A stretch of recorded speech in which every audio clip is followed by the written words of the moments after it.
حضرت مولانا مفتی محی الدین مدنی صاحب کے بیان سننے کے لیے یوٹیوب چینل خانقاہ عزیزیہ کو سبسکرائب کریں۔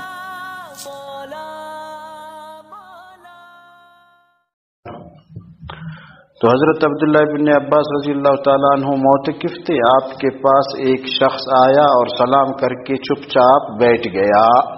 حضرت عبداللہ ابن عباس رضی اللہ تعالیٰ عنہ نے اس سے فرمایا، میں تمہیں غمزدہ اور پریشان دیکھ رہا ہوں، کیا بات ہے؟ اس نے کہا، اے رسول اللہ کے چچا کے بیٹے، میں بے شک پریشان ہوں کہ فلاں شخص کا مجھ پر حق ہے، اور نبی کریم صلی اللہ علیہ وسلم کی قبر اطہر کی طرف اشارہ کر کے کہا کہ اس قبر والے کی عزت کی قسم میں اس حق کے ادا کرنے پر قادر نہیں ہوں۔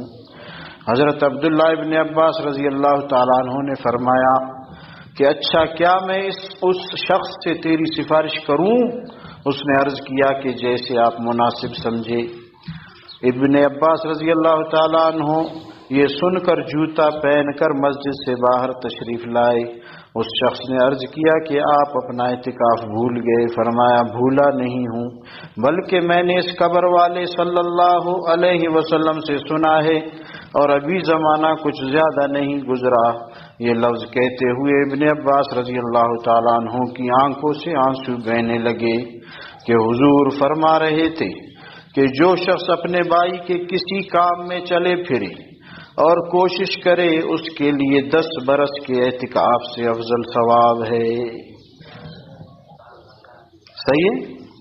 تو جناب، اپنے مسلمان بھائی کے کسی جائز کام کے لیے آپ چند قدم لگائے، کتنے سال کے اعتکاف سے زیادہ ثواب ہے؟ 10۔ اور ایک دن کے اعتکاف 3 خندق جہنم سے آپ دور ہوں گے۔ خندق کیا؟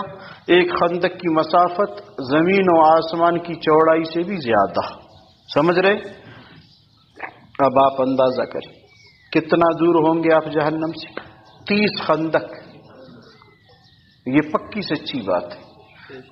پتہ چلا کہ اللہ پاک آپ کو نہیں لے جانا چاہتے۔